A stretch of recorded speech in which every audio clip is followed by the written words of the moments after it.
सृष्टि के कारण तीन हैं, प्रकृति, ब्रह्म और जीव।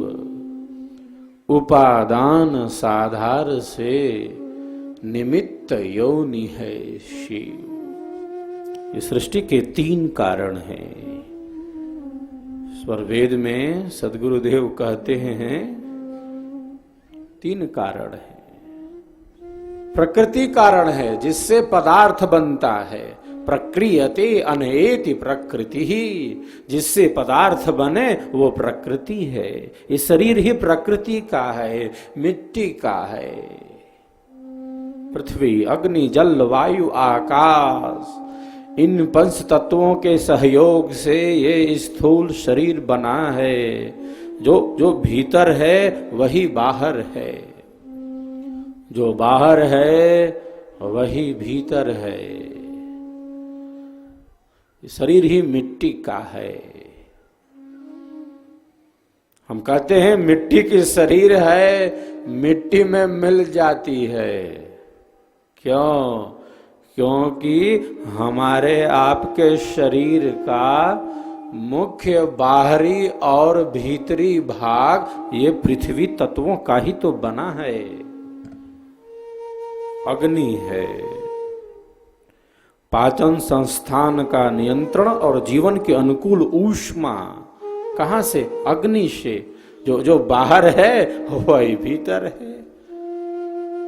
समस्त पदार्थों का संश्लेषण करना जल तत्वों की भूमिका है, इसमें उनका कार्य है। समस्त शरीर में अवकाश प्रदान ये आकाश तत्वों से बने हैं। ये जल, रज और वीर्य बनकर हमारे शरीर में प्रतिष्ठित है।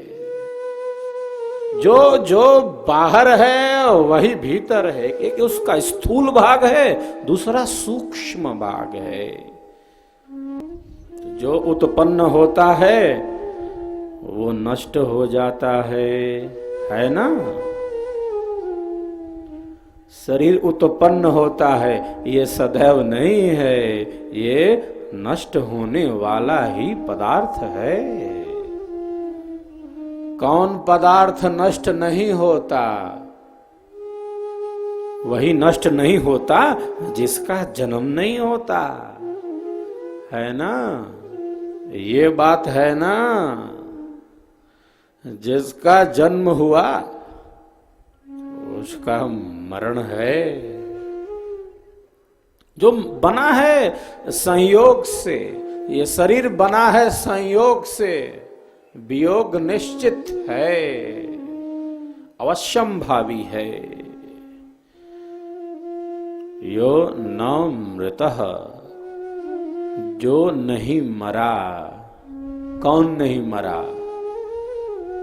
वही नहीं मरा जिसका जन्म भी नहीं हुआ। आत्मा है। आत्मा का मरण नहीं है, जो मरा नहीं।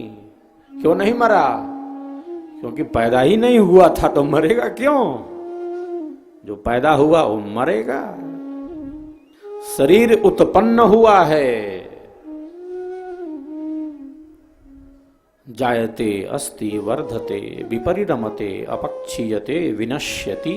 6 गतियां हैं। ऋषियों ने कहा जायते, जन्म होता है।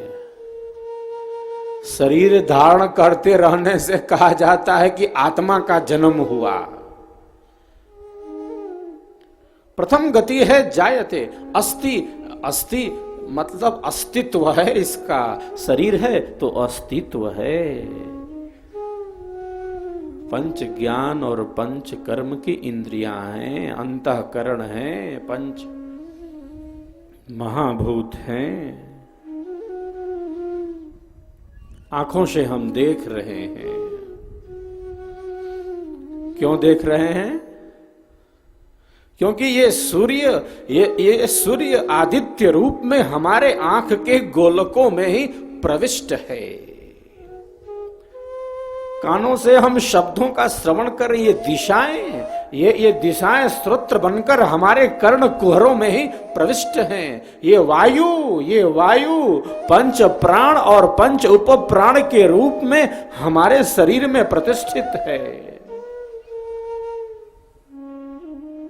जो बाहर है वही भीतर है, जो भीतर है वही बाहर है। शरीर नष्ट हो जाता है क्योंकि यह उत्पन्न होता है। शरीर दृश्य है, दृश्य शरीर का एक अदृश्य आधार है। शरीर दृश्य है, हम देख रहे हैं एक दूसरे को। जो इसके पीछे है, जिससे ये सब कुछ है, दृश्य शरीर का अदृश्य आधार आत्मा है। भौतिक शरीर का अभौतिक आधार आत्मा है। विनाशी शरीर का अविनाशी आधार आत्मा है। जड़ शरीर का चेतन आधार आत्मा है।